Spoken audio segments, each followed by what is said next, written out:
You spoke to the mechanics of it, absolutely, and, you know, the safety concerns.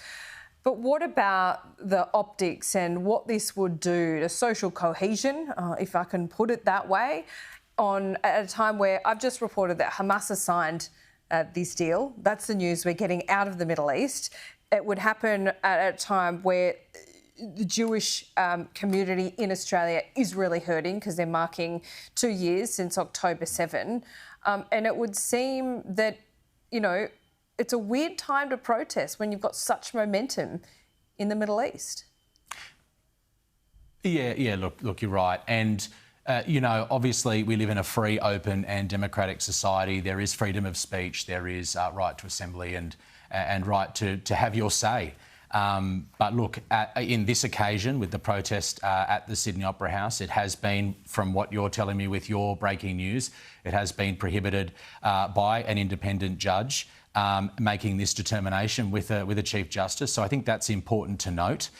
Social cohesion is absolutely paramount in Australia at this time, but also as is the safety and security of Australians, whether it's not just in Sydney, but right across our country on the Central Coast in Western Sydney. I think it's really important that we take that into consideration, and those were the comments that were made by the New South Wales Police. And, you know, more to your comments there, you know, we have just seen the 2-year mark since those deadly attacks in Israel.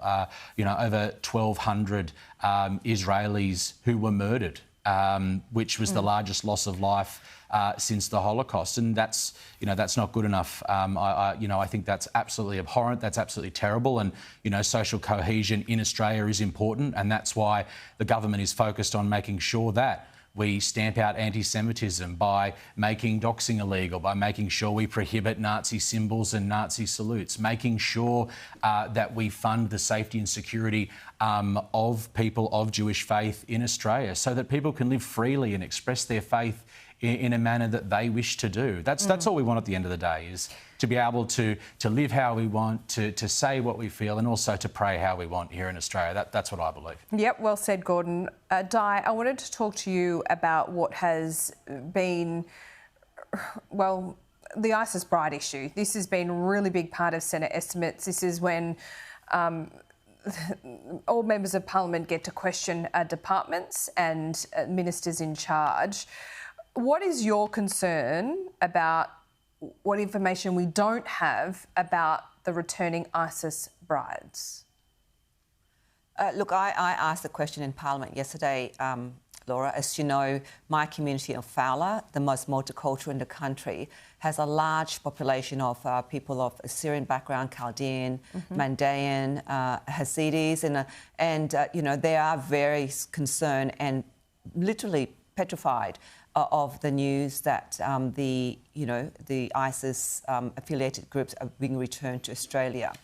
And I've said this before, that we have not been in these people's shoes. They have fled the ISIS regime, and therefore they have genuine fear. We live in a Western society. We have not been exposed to the fear that these families and these new Australian citizens now live in my electorate have encountered. So I was asking from the perspective of what assurance will the government give me that they will not be resettled in my community in Fowler, whereby there's, like I said, a large population there. And so I understand, our security has heightened, and our departments are doing their best that they can to ensure that these affiliated ISIS groups will be brought back, and hopefully something will be done around them being brought back to Australia, because we need to consider the safety concerns of our community. Yes. So Di, there's no guarantee. No, there are no guarantees. But as a local member representing tens of thousands of your constituents, are you asking just to know whether this monitoring is going on in the electorate of Fowler? Should you know where these ISIS brides are being resettled or returning and yes, monitored? I want to be assured. I want to be assured that they're monitored. I want to be assured that they will be held accountable, because, I know people, it becomes very emotional, and we have to be compassionate, absolutely, but these families chose to go and accompany their husbands, my understanding, to fight, during the ISIS, the whole crisis over there. And so we need to be assured that when they come back, they have not been indoctrinated. If you ask my community of the Assyrians, the Chaldeans, and those who've been impacted, even the minority Muslims in our community, they would argue differently, that once you have been exposed to the ISIS dogma, you can't, it will always be there. So therefore, we Australians will think it's okay to rehabilitate them. How do we, how are we so sure that's going to be? Yeah, Gordon. And the road to hell is always paved with good intentions. Sorry, can I just make a comment there? Oh, please, yes, please do. And I just wanted to, with your comments as well, Gordon, before you do, please do. But can you also respond to whether some of Di's requests there are pretty reasonable in your view? Well, look, I was going to go to what Di actually asked in question time yesterday with regards to those people over in the Middle East, and Di was using the phrase "settled" back in Australia, and I think Tony Burke gave quite a very clear and concise answer with regards to that, and that is that the government is not resettling these people back in Australia, and there's no repatriations. That's been made clear by both the Minister for Home Affairs and also to the Prime Minister, I might add.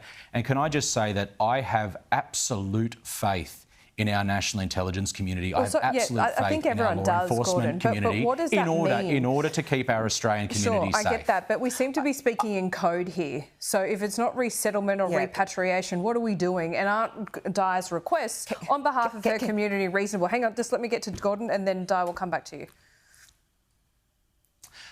Well, look, Di's entitled to ask the questions that she asks, whether it be here or in the time during question time, and she was able to ask those questions of the Home Affairs Minister, and he gave a very, very comprehensive answer with regards to this. These people have made a terrible decision in order to support this absolutely horrific terrorist organisation. But we are not resettling or repatriating these people. If they find themselves coming back here on their own volition, I have absolute faith that the national intelligence community, the law enforcement agencies, our intelligence and security agencies will keep Australians safe.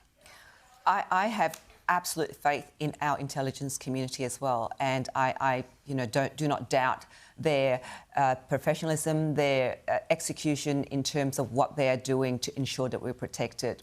But I think we don't know a person really. We really are not very. We are relying on that they will not, in the future, do anything, and that they have completely been rehabilitated. Now, going to Gordon's point about no settlement of this group here in Australia. Now, the question was put to the Prime Minister, and the Prime Minister gave it to the Home Affairs Minister to answer my question. There was appropriately. The Home Affairs Minister, his role is to ensure that, especially in high security, high sensitive cases like this, he has visibility of who's coming and going. He has visibility. So I think it's splitting here about, there's no resettlement or no assistance. I mean, they're travelling in... But I think in this regard, words are important. Words are very important when we talk about resettlement, when we talk about but there seems to be a level of obfuscation here, Gordon. Do you accept that? So when you... No, I don't. Well, I don't there's agree with that, very careful language, not wanting to give detail, things, it's, operational security, all that kind of thing. It doesn't instill faith in the community, and I think it raises a level of anxiety.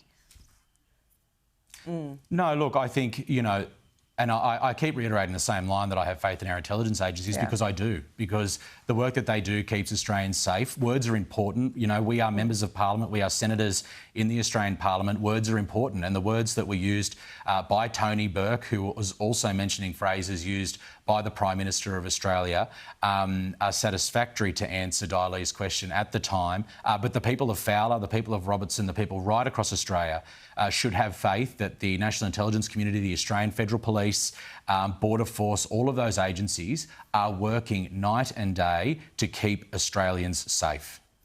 Look, Okay. you know, the repatriation. Anyway, I don't know if we have enough time for this, Laura, Yep. but I respect, obviously, Gordon's views in terms of the repatriation, but absolutely there's no repatriation, but, you know, who's responsible, you know, checking them to come back to Australia. It is a good point. Sorry to wrap you up there, Di. We've got breaking news out of Sydney. Di Gordon, always a pleasure. We'll see you soon.